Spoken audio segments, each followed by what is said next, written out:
जय हिंद। नमस्कार दोस्तों, आप देख रहे हैं knowledge and profit YouTube channel, जहां पर हम हर दिन आपके लिए लाते हैं बाजार का गहराई से विश्लेषण, आज के मार्केट मोमेंट्स का रिव्यू, जरूरी खबरें और डेटा अपडेट्स, कल के इंडेक्स मूवमेंट की संभावनाएं और लेवल्स। हमारा विश्लेषण पूरी तरह नॉलेज, स्किल और रिसर्च मेथड पर आधारित है।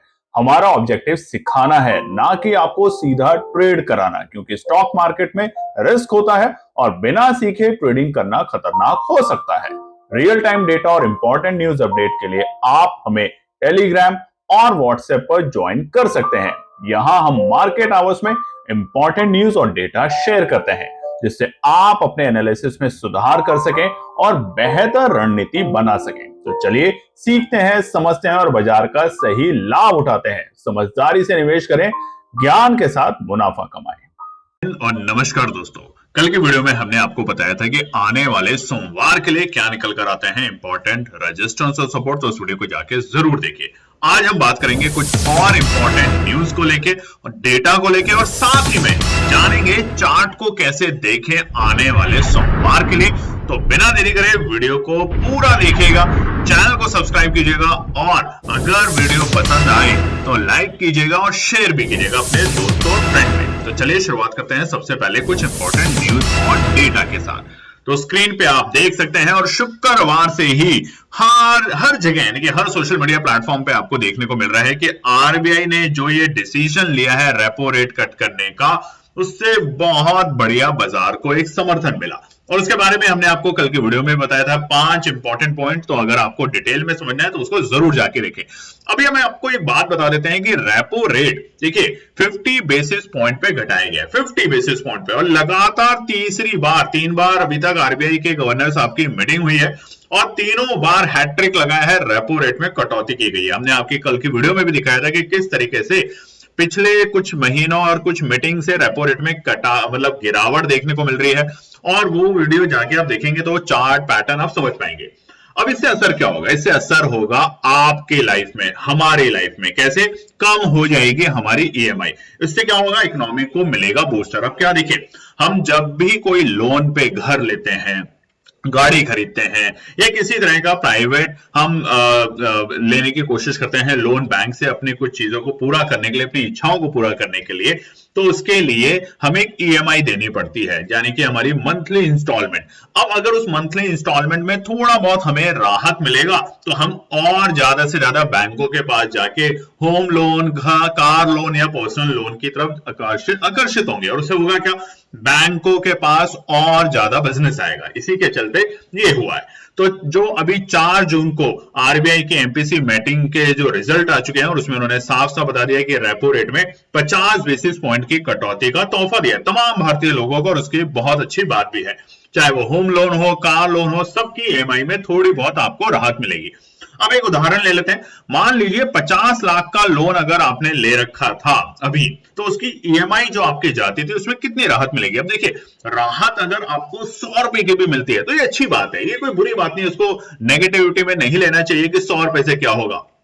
आप धीरे धीरे पैसा बचाते हैं, और सरकार जब इस तरीके की स्टेटमेंट लाती है या आरबीआई के गवर्नर साहब जब इस तरीके का तोहफा देते हैं तो उसको अप्रिशिएट भी करना चाहिए। अब मान लीजिए अगर 50 लाख का आपका होम लोन चल रहा था, जो कि बहुत बड़ा है और कईयों के लिए कुछ भी नहीं है। 50 लाख का था, आपने होम लोन लिया था 30 साल के लिए, जैसा कि इसमें लिखा है, और 9% यानी कि आपका जो ब्याज था, इंटरेस्ट था, वो था 9% आप दे रहे थे। तो आपकी मंथली ईएमआई जो बनती है लगभग वो बनती है 40,231 रुपए। इतना तो आपको हर महीने देना है अगले 30 साल तक। और वहीं पर जब आरबीआई ने 50 बेसिस पॉइंट की जो कटौती करी है रेपो रेट में, अब उससे जो ईएमआई आपकी जो जाती थी 40,231, वो अब कम हो जाएगी और वो पहुंच जाएगी 38,446 रुपए प्रति महीना। तो यहां पर आपने तकरीबन 2,000 रुपए प्रति महीना आपका बचेगा। बस ये समझाने की बात है। और ये बात जब बाजार में आई, खबर जैसे ही बाजार में पहुंची, सीआरआर रेट कट भी हुआ, 2.5 लाख करोड़ की जो इकोनॉमी को एक ग्रोथ मिलने की जो चीजें देखने को मिली, जो हमारे जो 2.5 लाख करोड़ रुपए जो फाइनेंशियल सिस्टम में बूस्ट होने के लिए तैयार हो रहे हैं, उसको लेके शुक्रवार के दिन हमने एक बड़ी तेजी देखी। चलिए अब बढ़ते हैं अगली खबर के ऊपर। FII और DII का नंबर। आपने देखा बीते शुक्रवार को FII ने वापसी करी है खरीदारी के साथ 1000 करोड़ की। हालांकि बीते पूरे हफ्ते अगर हम बात करें 30 मई से लगातार FII का जो है कि फॉरेन इन्वेस्टर थे उनका दबाव था भारतीय बाजार में, और इसीलिए बाजार बार बार कोशिश कर रहा था। निफ्टी की बात करें तो बहुत बार उसने कोशिश करी 24,800 के स्तर पे जाने की, मगर बार बार वहां से फिसल जाता था। वहीं पर अगर निफ्टी बैंक की बात करें तो 56,000 को छूने की बार बार कोशिश करता रहा, मगर FII की जो सपोर्ट थी वो कम थी और उसके कारण बाजार वो कर पाने में असफल रहा, जो उसने शुक्रवार को रिकॉर्ड स्तर के लेवल बनाए। यहीं पर अगर हम DII की बात करें तो 26 मई से अगर आप देखेंगे तो लगातार खरीदारी, और खरीदारी भी कोई छोटी मोटी नहीं, अच्छी खासी खरीदारी। आप देखेंगे 27 मई को 10,000 करोड़ की खरीदारी, 30 मई को 9,000 करोड़ की खरीदारी, और बीते शुक्रवार 6 जून को भी 9,000 करोड़ की खरीदारी करी है। तो अब आगे क्या होगा उसके लिए तो देखिए कल की वीडियो आप जाके देखिएगा जरूर, जिसके लिए सोमवार को हमने रेजिस्टेंस और सपोर्ट बताए, और आज उन लेवल को और थोड़ा सा समझेंगे आगे के पार्ट में। बढ़ते हैं अगली खबर पे। आने वाले हफ्ते में इंपॉर्टेंट इवेंट्स क्या आने वाले हैं, तो भारतीय बाजारों के लिए बृहस्पतिवार, जी हाँ, एक्सपायरी का जो दिन होगा, मगर बाजार के बंद होने के बाद, ध्यान रखिएगा, सतर्क रहिएगा, 4 बजे वो अनाउंसमेंट आएगी, और हमारे भारतीय बाजार बंद हो जाते हैं 3:30 बजे। तो 4 बजे जो अनाउंसमेंट आएगी वो आएगी इन्फ्लेशन रेट को लेके ईयर ऑन ईयर बेसिस पे, जो कि प्रीवियस है 3.16, एक्सपेक्ट किया जा रहा है, यानी कि फोरकास्ट किया रहा है ऑलमोस्ट बराबर, यानी कि 3.1% के आसपास। अब अगर ज्यादा बड़े खतरनाक नंबर आते हैं तो वो हमें 4 बजे देखने को मिलेंगे, और उसका असर अगले दिन यानी कि 13 जून शुक्रवार के दिन दिखेगा। उसी के साथ इन्फ्लेशन का एक और डेटा जो आएगा वो आएगा मंथ ऑन मंथ बेसिस पे, 0.31 प्रीवियस था, अब की बार 0.5 तक फोरकास्ट किया जा सकता है। ठीक है, तीसरी बड़ी बात आएगी पैसेंजर व्हीकल। अब देखिए ये जो एक सेक्टर है ना, ऑटो सेक्टर, इसके ऊपर एक बड़ी खबर आज हम आपको बताने वाले हैं, तो ध्यान रखेंगे, आगे हम इसको समझेंगे, बहुत इंपॉर्टेंट खबर है। तो यहां पर जो सेल्स है पैसेंजर व्हीकल की, वो थोड़ी सी वहां पर हमें नंबर हल्के से नेगेटिव आते हुए देखने को मिल सकते हैं। उसका कारण क्या आगे बताएंगे।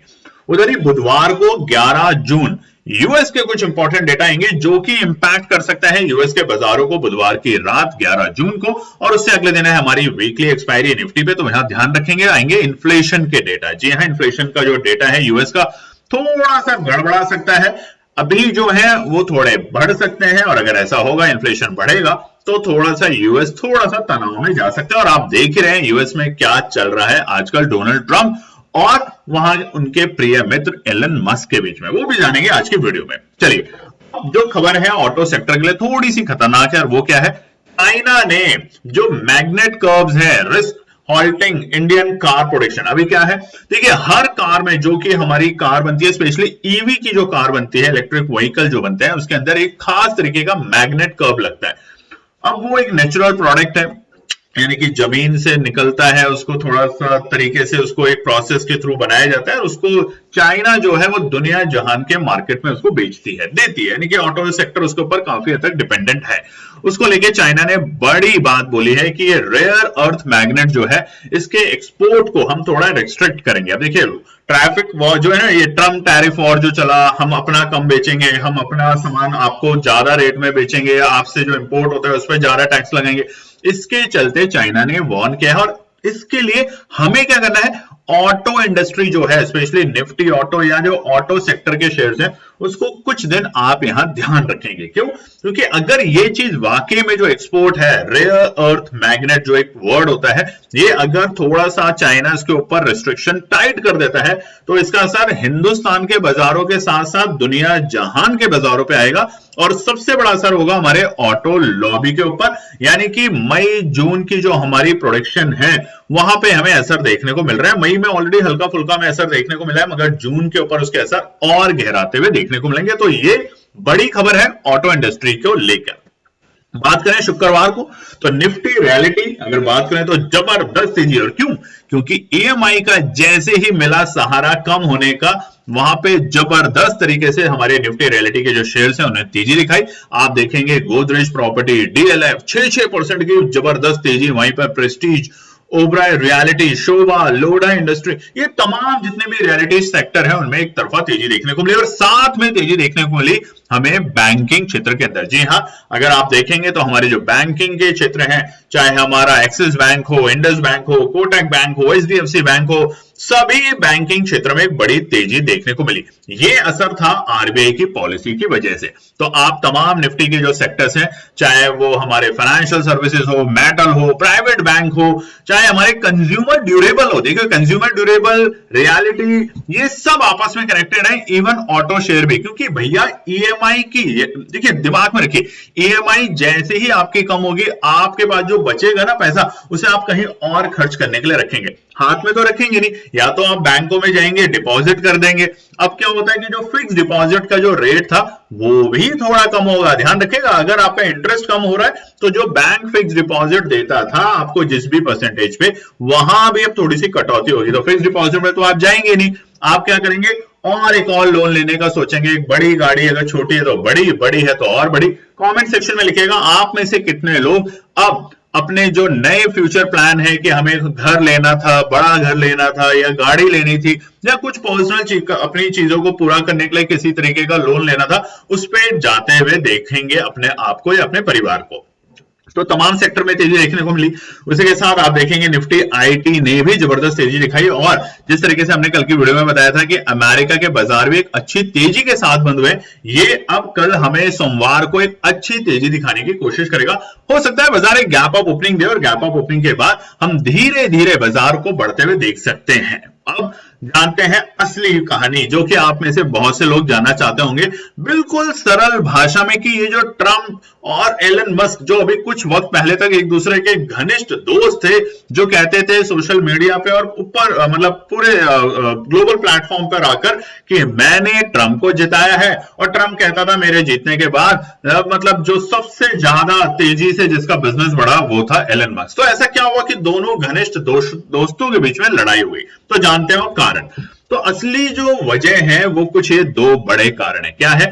सरकारी खर्च और टैक्स बिल को लेकर मतभेद। अब देखिए, वहां पर एक ट्रम्प साहब एक बड़ा टैक्स और खर्च वाला बिल लाने की कोशिश की, जिनका एक नाम दिया गया, ये बिल का नाम है वन बिग ब्यूटीफुल बिल। ठीक है, तो ट्रम्प एक बहुत बड़ा टैक्स और खर्च वाला बिल लाने की कोशिश की, जिसे उन्होंने वन बिग ब्यूटीफुल बिल कहा। अब क्या हुआ, एलन मस्क क्या है, बिजनेस वाले लोग हैं, बिल इस तरीके का आएगा जहां पर किसी भी तरह की सरकारी छूट जो होती है, और वो भी किसमें, स्पेशली इलेक्ट्रिक व्हीकल में। अब ट्रम्प जो आपको पता ही होगा, जो एलन मस्क साहब हैं, इनकी कंपनी है टेस्ला। टेस्ला क्या करती है, इलेक्ट्रिक कार बनाती है, दुनिया जहान में उसकी प्रोडक्शन है, दुनिया जहान के कंट्रीज उसकी गाड़ी को खरीदते हैं। हालांकि इंडिया में अभी उसकी जो एक्सपोर्ट है वो थोड़ा कम है, क्योंकि उसकी कॉस्ट थोड़ी सी ज्यादा लगती है। इंडिया तक वो गाड़ी आते आते उसमें इंपोर्ट टैक्सेस जो लगते हैं, नहीं तो दुनिया में और जो देश हैं, चाहे अमेरिका हो, यूरोप हो, इंग्लैंड हो, वहां पर आप देखेंगे गाड़ी बहुत ज्यादा कॉमन है।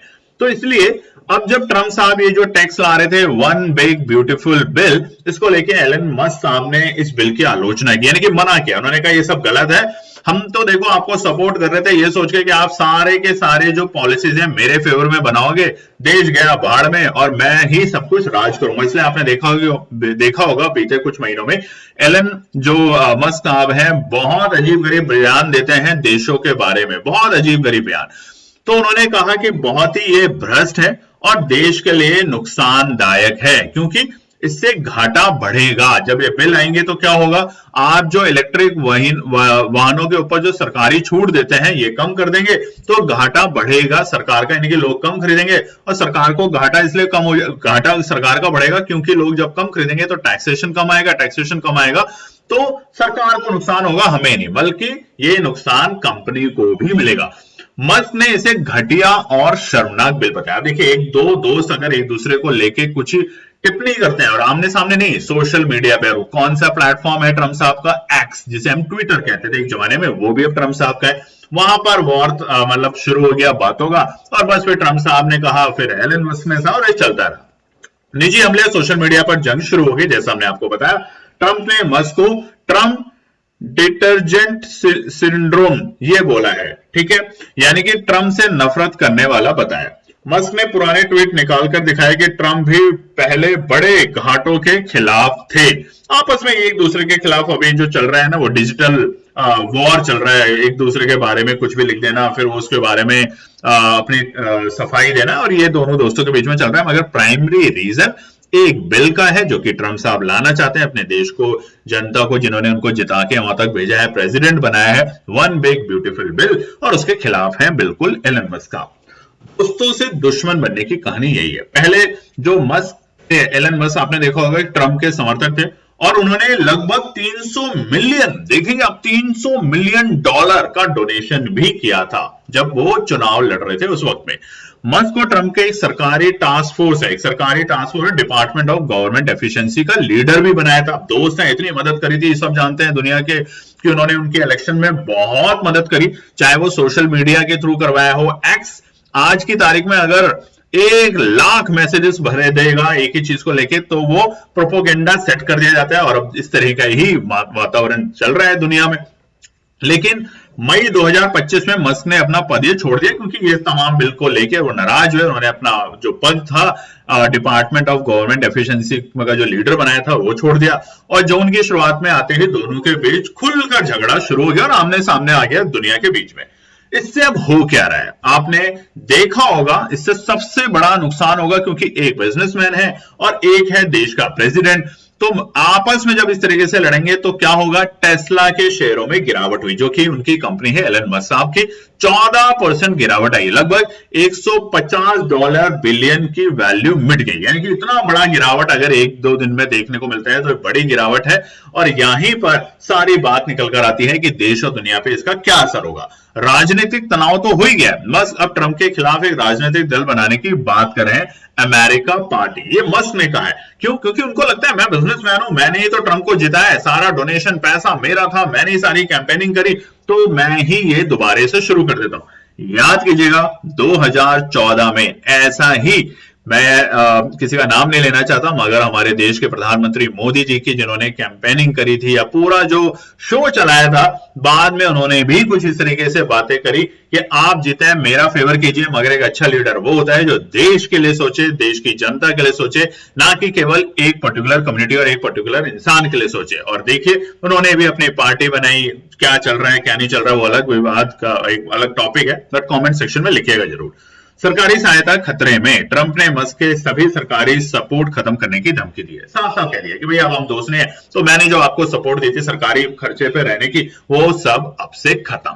तो ये है असली लड़ाई का कारण, एक बिल और उसके बाद ये सारे के सारे तनाव। कमेंट सेक्शन में लिखिएगा आपको कैसा लगा, समझ आया, और समझ नहीं आया तो भी लिखिएगा, बट अगर समझ आया तो कमेंट सेक्शन में थैंक यू जरूर लिखिएगा। चलिए अब बता देते हैं हम आपको, हमारा टेलीग्राम चैनल बिल्कुल फ्री है दोस्तों, बिल्कुल आपसे कोई भी एक भी रुपया यहाँ पे नहीं चार्ज किया जाता, फ्री है। यहाँ पे होता क्या है, मार्केट आज के बीच में, यानी कि जब मार्केट खुलता है 9:15 से लेकर 3:30 बजे तक, कोई भी इंपॉर्टेंट न्यूज, ध्यान रखिएगा, कोई भी इंपॉर्टेंट न्यूज, कोई भी इंपॉर्टेंट डेटा या कुछ ऐसी बात जो आपको पता होनी चाहिए मार्केट के आवर्स के बीच में, तो वो यहां पर आपके साथ शेयर की जाती है। जैसे बीते शुक्रवार आप देखेंगे यहां पे हमने सुबह सुबह 9:02 यानी कि मार्केट खुलने से भी पहले बोला कि जब तक रेपो रेट जो है आरबीआई के गवर्नर साहब 10 बजे शुरू करेंगे बताना, जब तक वो कंफर्म ना कर दें, उससे पहले का जो मार्केट में स्पेकुलेशन होगा कि शायद 0.50 पे कर दिया है, शायद 0.25 पे कर दिया है, शायद नहीं कर रहे, इन तमाम बातों को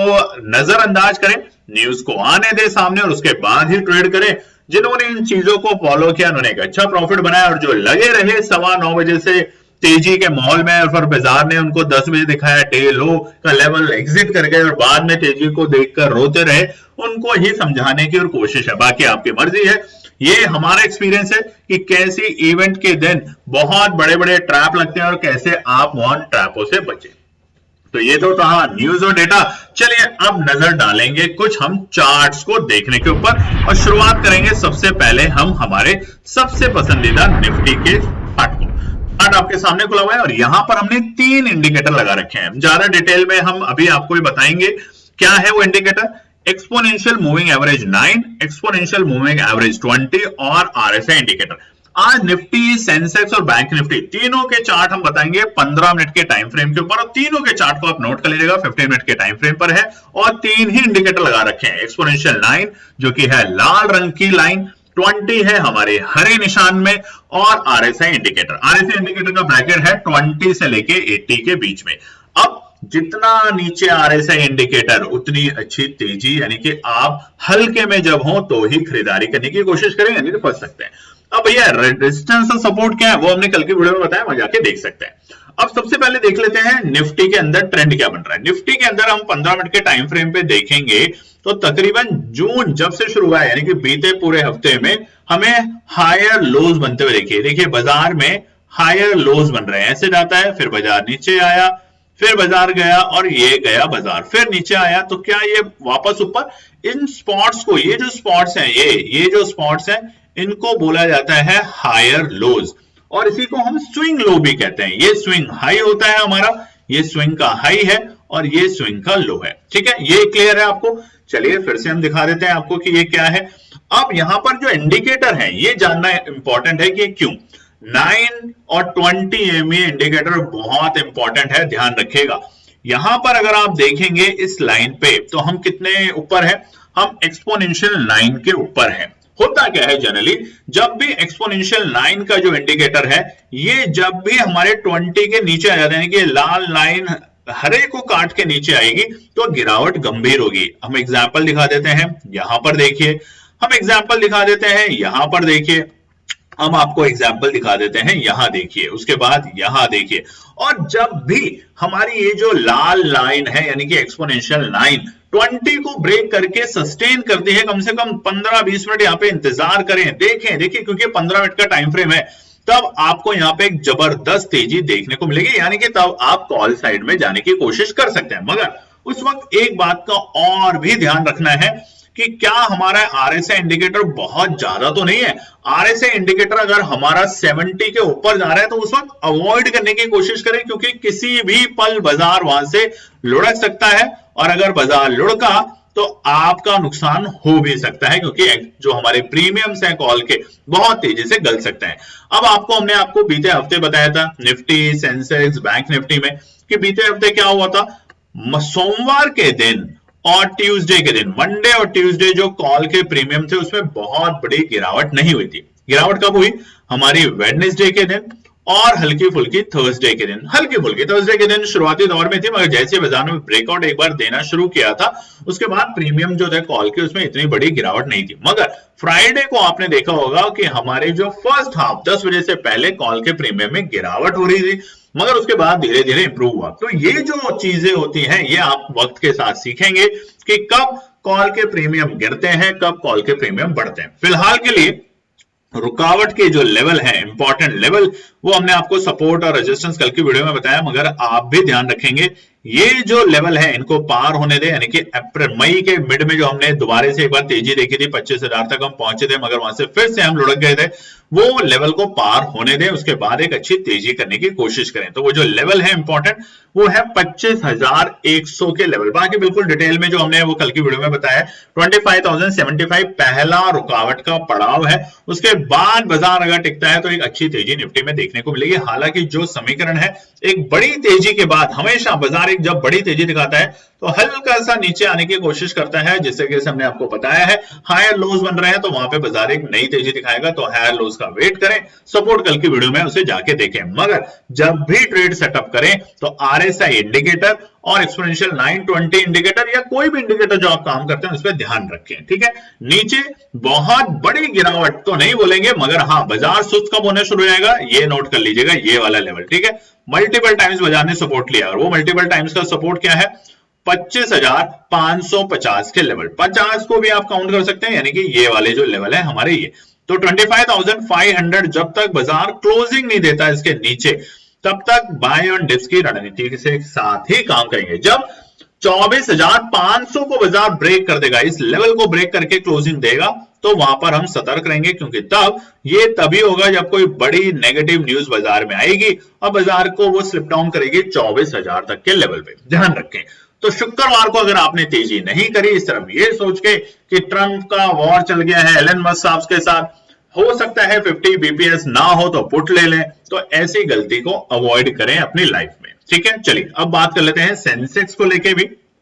सेंसेक्स पे भी सेम इंडिकेटर है 9 और 20 का, और यहां भी बिल्कुल वही हम बात कहने वाले हैं आपको कि बड़ी जो रुकावट होगी वो हमारा ये जो हाई बना था, हमारा जो हाई था 15 मिनट के टाइम फ्रेम पे 15 मई पे, उसको ब्रेक करने दें। उसके बाद हम तैयारी करेंगे 83,000 तक के लेवल पे। तब तक क्या करना है, इंतजार रखना है, क्योंकि ये जो रेंज है ये बाजार के लिए मल्टीपल टाइम्स रेजिस्टेंस कर चुकी है और ऑलमोस्ट हम उन्हीं लेवल से देखिए तेजी करके आए थे। ये लेवल से हम तेजी करके आए, दोबारा बाजार गिरा, इसी लेवल से तेजी करी, फिर बाजार ने इसी लेवल से तेजी करी और अभी भी बाजार ने इसी लेवल से तेजी करी है। तो ये ध्यान रखें कि जब सेम लेवल से बाजार मल्टीपल टाइम्स तेजी करने की कोशिश करता है तो नो डाउट जो रेजिस्टेंस होता है वीक हो जाता है और उसके बाद अगर कोई पॉजिटिव न्यूज आ जाए तो और भी अच्छी बात है।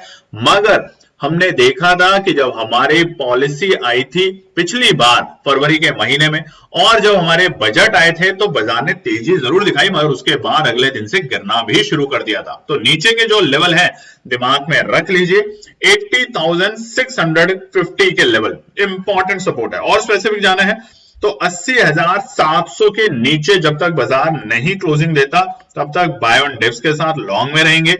ये लेवल नोट कर लीजिएगा। इसके गिरने के बाद हम तैयारी करेंगे वापस से 79,000 तक के लेवल को छूने की। और ऊपरी स्तर पे जो सबसे बड़ा पड़ाव है रुकावट का फिलहाल वो है 82,300 और 82,420 के लेवल। बाकी कल की वीडियो जाके देख लीजिएगा, वहां पे रेजिस्टेंस सपोर्ट बता दिए हैं, मगर 82,420 एक बड़ा रुकावट है। इसके बाद हमें एक अच्छा और बड़ा ब्रेकआउट मिलेगा सेंसेक्स में। ठीक है, कमेंट सेक्शन में लिखिएगा आपको कैसा लगा, जिस तरीके से हमने आपको बताया 15 मिनट के ऊपर है। अब बात करते हैं निफ्टी बैंक के ऊपर। जी हाँ, लाइफ टाइम हाई की क्लोजिंग दोनों चीज शुक्रवार के दिन देखने को मिली और हम देखेंगे कि यहां पर हम ऑलमोस्ट, अगर हम बात करें एक्सपोनेंशियल हमारे आरएसआई इंडिकेटर पे, तो हम काफी हद तक यहां पर जो है बहुत ऊपर है, यानी कि 80 के आसपास आ चुके थे और इसीलिए हमें हल्का सा आखिरी के टाइम में एक नीचे का लेवल देखने को मिला। हालांकि इतनी गिरावट नहीं हुई मगर ठीक ठाक क्लोजिंग हुई।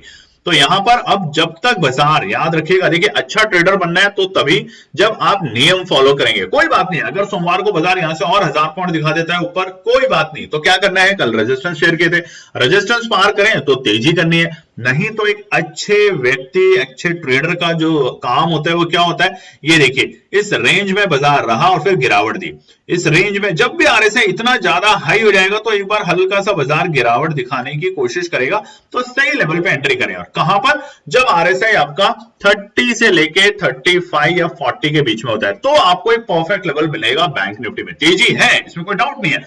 हम ये नहीं कहते कि अभी आप पुट देखिए, हम कहते हैं कि अगर तेजी में बाजार है तो रेजिस्टेंस जो है, क्योंकि अब जो रेजिस्टेंस हमने कल की वीडियो में शेयर करे हैं निफ्टी बैंक के, वो लेवल आज से पहले कभी देखे नहीं गए, इतिहास में वो लेवल कभी पहले आए ही नहीं। तो अब सारे के सारे लेवल साइकोलॉजिकल लेवल है। तो यहां पे क्या होगा, अगर कल बाजार एक हल्की फुल्की फ्लैट ओपनिंग या हल्की फुल्की गैप अप ओपनिंग देता है, जैसे कि अमेरिका के बाजार एक बड़ी तेजी के साथ बंद हुए हैं तकरीबन 1% के साथ, तो वहां पर अगर हल्की फुल्की गैप अप या एक मामूली सी फ्लैट ओपनिंग देता है तो हम इंतजार रखेंगे, रेजिस्टेंस जो हमने आपको बताया उनको पार करने देंगे और उसके बाद वहां पे एक शॉर्ट कवरिंग और बड़ी हमें बैंक निफ्टी में देखने को मिलेगी। नहीं तो वहां पर अपना प्रीमियम मत खराब कीजिएगा। शुक्रवार को जो प्रीमियम में आपको तेजी देखने को मिली है, पैसा बना है, वो प्रीमियम आपका अचानक से लगेगा सब खत्म हो गया। तो पहला जो हमारा सपोर्ट है हमने आपके साथ शेयर किया है, 56,000 के जो कुछ लेवल है वो आपके साथ शेयर करें, मगर गिरावट कहां पे होगी ज्यादा बड़ी, जब तक हम 54,500 के ऊपर है तब तक घबराना नहीं है। नोट कर लीजिएगा, 54,500 के ऊपर है, बाय ऑन डिप्स के साथ काम करना है, क्योंकि यहां भी सेम वही पैटर्न बनता हुआ देखने को मिल रहा है। ये देखेंगे हम, तो धीरे धीरे बाजार ने स्विंग लो बना के ऊपर की तरफ जाने की कोशिश करी है। बहुत अच्छा पैटर्न है निफ्टी बैंक में, निफ्टी में और सेंसेक्स में, तो तेजी की संभावना जरूर है, बस सतर्क रहें, इसीलिए आपको बताया जा रहा है। चलिए फिर मिलते हैं सोमवार को एक नई वीडियो के साथ, इंतजार कीजिएगा और संडे का दिन है अपने फैमिली फ्रेंड के साथ एंजॉय कीजिएगा। जय हिंद दोस्तों। तो दोस्तों आज के लिए बस इतना ही। उम्मीद है कि यह विश्लेषण आपको मार्केट को समझने और बेहतर रणनीति बनाने में मदद करेगा। अगर ये वीडियो आपको पसंद आया हो तो इसे लाइक करें, शेयर करें और चैनल को सब्सक्राइब करें ताकि आपको हमारे सभी अपडेट समय पर मिलते रहें। मार्केट से जुड़े रियल टाइम डेटा और न्यूज अपडेट के लिए हमें टेलीग्राम और व्हाट्सएप पर ज्वाइन करें, लिंक आपको डिस्क्रिप्शन में मिल जाएगा। याद रखें, सीखना सबसे बड़ा इन्वेस्टमेंट है। ट्रेडिंग से पहले सही एनालिसिस करें, ज्ञान के साथ मुनाफा कमाएं। फिर मिलेंगे अगले वीडियो में, तब तक के लिए जय हिंद।